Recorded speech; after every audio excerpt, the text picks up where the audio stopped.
नमस्कार दोस्तों, स्वागत है आपका एक बार फिर से हमारे चैनल हरनेजा वॉइस। अगर आप कुछ जीवन में नया सीखने की चाहत रखते हैं तो चैनल को सब्सक्राइब जरूर कर ले। तो चलिए शुरू करते हैं। श्रीमद् भागवत गीता के तीसरे अध्याय में अर्जुन भगवान श्री कृष्ण से प्रश्न करता है कि अथ केन प्रयुक्तोयं पापं चरति पुरुष अनिच्छन्नपि वार्ष्णे बलादेव नियोजित। अर्थात अर्जुन कहता है कि हे श्री कृष्ण, इच्छा न होते हुए भी मनुष्य पापजन्य कर्मों की ओर क्यों प्रवृत्त होता है। ऐसा प्रतीत होता है कि कोई उसे बलपूर्वक पाप कर्मों में लगा रहा है। इन पाप कर्मों से मुक्ति के लिए क्या करना पड़ता है, यह भगवान श्री कृष्ण अर्जुन को विस्तार से बताते हैं। श्री कृष्ण अर्जुन को समझाते हैं कि किसी भी मनुष्य को आसक्ति या विरक्ति के प्रभाव के अधीन नहीं होना चाहिए। आसक्ति विरक्ति का अभाव होना उत्तम जीवन माना जाता है। अर्जुन इस प्रकार का उत्तम जीवन यापन करना चाहता है, किंतु उसे भगवान के उपदेश का अनुपालन करना कठिन लगता है। इसलिए वह श्री कृष्ण से अति यथार्थवादी और मानव संघर्ष का द्योतक प्रश्न पूछता है। वह कहता है, वह कौन सी शक्ति है जो हमें उच्च आदर्शों को प्राप्त करने से रोकती है। अर्जुन प्रश्न करता है कि मनुष्य राग और द्वेष के वशीभूत कैसे हो जाता है। हमारी अंतरात्मा पाप करते हुए पश्चाताप का बोध कराती है। अंतरात्मा की आवाज इस तथ्य पर आधारित है कि भगवान गुणों के धाम हैं और उनके अणु अंश होने के कारण स्वाभाविक रूप से हमारा आकर्षण गुणों और अच्छाइयों के प्रति होता है। अच्छाई जो आत्मा की प्रकृति है तथा जो अंतरात्मा की आवाज को उन्नत करती है। इसलिए हम यह कहकर नहीं बच सकते कि चोरी, ठगी, निंदा, लूट खसोट, हत्या, अत्याचार और भ्रष्टाचार जैसे कार्य पापजन्य कृत्य नहीं हैं। हमारी अंतर्दृष्टि यह बोध कराती है कि ये सब कार्य पापजन्य हैं, फिर भी हम ऐसे कार्य करते हैं जैसे कि कोई शक्ति हमें बलपूर्वक ऐसा करने के लिए विवश करती है। अर्जुन का प्रश्न सुन देने के पश्चात भगवान श्री कृष्ण का उत्तर देते हैं कि काम एष क्रोध एष रजोगुण समुद्भवः महाशनो महापापमा विध्ययन में वैरिण। अर्थात भगवान ने कहा कि अकेली काम वासना जो रजोगुण के संपर्क में आने से उत्पन्न होती है और बाद में क्रोध का रूप धारण कर लेती है, इसे पाप के रूप में संसार का सर्वभक्षी शत्रु समझो। इसी काम वासना के कारण सभी प्रकार के गलत कार्य होते हैं। वेदों में प्रयुक्त काम शब्द या वासना केवल यौन इच्छाएं नहीं हैं, बल्कि इसमें आत्मा की शारीरिक अवधारणा पर आधारित सभी प्रकार के भौतिक सुख भी सम्मिलित हैं। इस प्रकार वासना अपने कई रूप दर्शाती है, जैसे धन की इच्छा, शारीरिक लालसाएं, प्रतिष्ठा की अभिलाषा, सत्ता की भूख इत्यादि। वासना केवल भगवान के प्रति प्रेम का विकृत प्रतिबिंब है, जो कि प्रत्येक जीवित प्राणी का अंतर्निहित स्वभाव है। जब आत्मा शरीर के रूप में माया शक्ति के साथ सहयोग करती है, तब तमोगुण के संयोजन से इसका भगवान के प्रति दिव्य प्रेम वासना में परिवर्तित हो जाता है। चूंकि दिव्य प्रेम भगवान की सर्वोच्च शक्ति है, किंतु भौतिक क्षेत्र में इसका विकृत स्वरूप जो कि काम वासना है, वह भी सांसारिक क्रियाओं की अति प्रबल शक्ति है। श्री कृष्ण ने सांसारिक सुखों के भोग की लालसा को पाप के रूप में चिह्नित किया है, क्योंकि प्राण घातक प्रलोभन हमारे भीतर छिपा रहता है। रजोगुण आत्मा को भ्रमित कर उसे यह विश्वास दिलाता है कि सांसारिक विषय भोगों से ही तृप्ति प्राप्त होगी। इसलिए किसी भी मनुष्य में इन्हें प्राप्त करने की कामना उत्पन्न होती है। जब कामना की पूर्ति होती है, तब इससे लोभ उत्पन्न होता है और इसकी संतुष्टि न होने पर क्रोध उत्पन्न होता है। कामना, लोभ और क्रोध, इन तीनों विकारों से ग्रस्त होकर मनुष्य पाप करता है। लोभ कुछ नहीं है, किंतु यह कामनाओं को प्रबल करता है, जबकि क्रोध कुंठित इच्छा है। इस प्रकार श्री कृष्ण ने वासना या कामना को सभी बुराइयों की जड़ के रूप में चिह्नित किया है। भगवान श्री कृष्ण आगे कहते हैं कि जिस प्रकार धूमेनावेते बहनिर्यथादर्शो मलेंच यथोल्बेनावृतो गर्भस्तथा तेनेद्मावृतम, अर्थात जैसे अग्नि धुएं से ढकी रहती है, दर्पण धूल से आवृत रहता है तथा भ्रूण गर्भाशय से अप्रकट रहता है, उसी प्रकार से कामनाओं के कारण मनुष्य के ज्ञान पर आवरण पड़ा रहता है।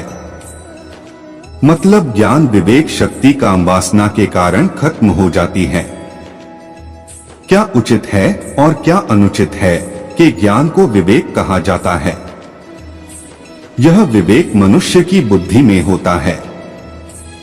वैसे भी काम वासना एक ऐसा दुर्जय शत्रु है जो बुद्धि की विवेक शक्ति को आवृत कर देता है। श्री कृष्ण ने इस सिद्धांत पर प्रकाश डालने हेतु 3 उदाहरण प्रस्तुत किए हैं। अग्नि जो प्रकाश का स्रोत है, धुएं से ढकी रहती है। यह आंशिक अंधकार अर्थात अविवेक छितराए बादलों जैसा होता है जिससे सात्विक इच्छाएं उत्पन्न होती हैं। दर्पण जो वास्तविक रूप से परावर्तक होता है और धूल से ढक जाता है। यह अर्धपारदर्शिता बुद्धि पर राजसिक कामनाओं के आच्छादित प्रभाव के जैसी होती है। भ्रूण गर्भाशय से आवृत होता है। यह पूर्ण धुंधलापन तामसिक कामनाओं जैसा होता है जो मनुष्य की विवेक शक्ति को नष्ट कर देता है।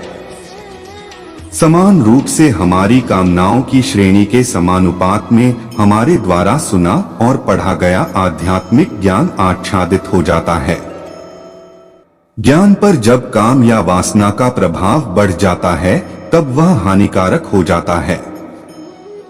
भगवान श्री कृष्ण कहते हैं कि आवृतं ज्ञान में तेन ज्ञानिनो नित्य वैरिणा कामरूपेण कौन्तेय दुष्पूरेणान लेंच, अर्थात ज्ञानी पुरुष का ज्ञान भी अतृप्त कामना रूपी नित्य शत्रु से आच्छादित रहता है जो कभी संतुष्ट नहीं होता और अग्नि के समान जलता रहता है।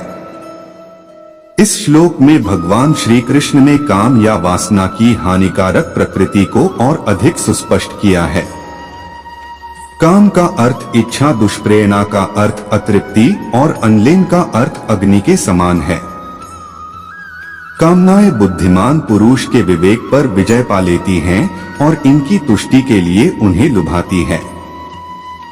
कामना रूपी अग्नि को शमन करने का जितना भी अधिक प्रयास किया जाए, यह उतनी ही और अधिक भीषणता से भड़कती है। महात्मा बुद्ध के कथन हैं, न कहा पणवस्सेन तित्ति कामेसु विजजति अपस्सादा दुखा कामा इति विज्ञाय पंडितो। धम्मपद श्लोक 186। अर्थात कामनाएं अशमनीय अग्नि के समान भड़कती है जो कभी भी किसी को सुख प्रदान नहीं करती। ज्ञानी पुरुष इसे दुख का मूल जानकर इसका परित्याग करते हैं, किंतु वे जो इस सत्य को नहीं जानते, वे अपनी वासनाओं की तुष्टि का निरर्थक प्रयास करते हुए अपने जीवन को व्यर्थ कर देते हैं। यह भी पसुख कितने प्रकार का होता है, कौन सा सुख लाभदायक? कठोपनिषद के इस मंत्र से समझिए। अभ्यास और वैराग्य से पाए मनचाही सफलता। जानिए क्या है अभ्यास और वैराग्य। कामना कहाँ पर निवास करती है?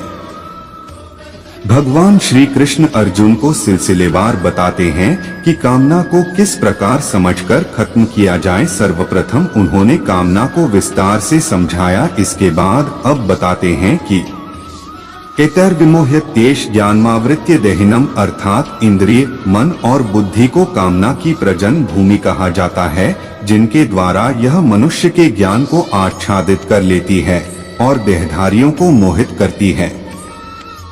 वास्तव में काम वासना की शरण स्थली को प्रकट करते हुए भगवान श्री कृष्ण अब इसे नियंत्रित करने की विधि के संबंध में सूचित करते हैं। शत्रु की घेराबंदी करने से पूर्व शत्रु की दुर्बलता का पता लगाना आवश्यक होता है। इस श्लोक में श्री कृष्ण व्यक्त करते हैं कि इंद्रियां, मन और बुद्धि वह स्थान है जहां से काम वासना आत्मा पर आधिपत्य जमाने का प्रयास करती है। काम वासना के प्रभाव के अंतर्गत इंद्रिय विषय भोगों की कामना करती हैं और इंद्रियां मन को सम्मोहित करती हैं। मन बुद्धि को भ्रमित करता है तथा बुद्धि अपनी विवेकी शक्तियां खो देती है। जब बुद्धि पर आवरण पड़ जाता है तब मनुष्य मोहवश होकर वासनाओं का दास बन जाते हैं और उनकी तुष्टि हेतु सब कुछ करने को तत्पर रहते हैं। इंद्रिया, मन और बुद्धि नामक तत्व अपने आप में किसी प्रकार से बुरे नहीं होते। यह सब भगवत प्राप्ति के प्रयोजन हेतु हमें भगवान द्वारा प्रदान किए गए हैं, किंतु हम काम वासनाओं को इन पर कई रूपों में इनकी घेराबंदी करने की अनुमति देते हैं। अब हमें इन्हीं इंद्रियों, मन और बुद्धि को आत्म उत्थान के लिए प्रयोग करना चाहिए। मतलब इंद्रिय, मन, बुद्धि का सही उपयोग करना चाहिए। ऐसा किस प्रकार से किया जाए, इसे श्री कृष्ण अगले श्लोक में स्पष्ट करेंगे। इंद्रियों को नियंत्रण में रखने से कामना खत्म होगी। भगवान श्री कृष्ण अर्जुन से कहते हैं कि तस्मात् त्वमिन्द्रियाण्यादौ नियमय भर्तर्षभ पापमान प्रजिह्येनं ज्ञान विज्ञान नाशन, अर्थात प्रारंभ से ही इन इंद्रियों को नियंत्रण में रखकर कामना रूपी शत्रु का वध कर डालना चाहिए, क्योंकि यह कामना पाप का मूर्त रूप तथा ज्ञान और आत्मबोध का विनाशक है। इस श्लोक में अब श्री कृष्ण यह स्पष्ट कर रहे हैं कि उस काम वासना पर कैसे विजय प्राप्त की जा सकती है जो सभी बुराइयों की जड़ है और मानव चेतना के लिए घातक है। काम वासना को बुराइयों का भंडार बताते हुए श्री कृष्ण अर्जुन को प्रारंभ से ही इंद्रियों के विषय भोगों पर नियंत्रण रखने के लिए कहते हैं। इनकी उत्पत्ति की अनुमति देना हमारे कष्टों का मूल कारण है, जबकि इनका दमन करना शांति का मार्ग है। कामना का अंत करने के पश्चात क्या होता है, इस विषय में भगवान श्री कृष्ण कहते हैं कि प्रजहाति यदा कामान सर्वान् पार्थ मनोगतान् आत्मनेवात्मना तुष्ट स्थित प्रज्ञस्तदोच्यते, अर्थात जब कोई मनुष्य स्वार्थयुक्त कामनाओं और मन को दूषित करने वाली इंद्रिय तृप्ति से संबंधित कामनाओं का परित्याग कर देता है, तब वह आत्मज्ञान का अनुभव करने लगता है, दिव्य ज्ञान में स्थित हो जाता है। श्री कृष्ण उसे बताते हैं कि किस प्रकार से दिव्य चेतना में स्थित होकर मनुष्य आसक्ति, भय और क्रोध से मुक्त हो जाता है और सभी परिस्थितियों में उसकी इंद्रियां उसके वश में हो जाती हैं और उसका मन सदा के लिए भगवान की भक्ति में तल्लीन हो जाता है। अब वे क्रमानुसार स्पष्ट करते हैं कि किस प्रकार से मानसिक संताप, काम वासना और लोभ विकसित होता है और किस प्रकार से इनका उन्मूलन किया जा सकता है। कठोपनिषद में इस विषय पर और अधिक बढ़ चढ़कर यह वर्णन किया गया है। अपनी कामनाओं का परित्याग करने वाला मनुष्य भगवान के समान हो जाता है। यदा सर्वे प्रमुच्यन्ते कामा यस्य हृदि श्रिता है अथ मोमृतो भवत्यत्र ब्रह्मा समश्नुते। कठोपनिषद 2.3.14। अर्थात जब कोई अपने मन से समस्त स्वार्थयुक्त कामनाओं का उन्मूलन करता है, तब सांसारिक बंधनों से जकड़ी जीवात्मा जन्म और मृत्यु के बंधन से मुक्त हो जाती है और भगवान के समान सद्गुणी हो जाती है। श्री कृष्ण उपर्युक्त श्लोक में कहते हैं कि लोकातीत अवस्था में स्थित मनुष्य वह है जिसने अपनी कामनाओं और इंद्रिय तृप्ति का त्याग कर दिया है और जो आत्म संतुष्ट रहता है। दोस्त, अगर आपको हमारी स्पीच अच्छी लगी हो तो चैनल सब्सक्राइब करना ना भूले।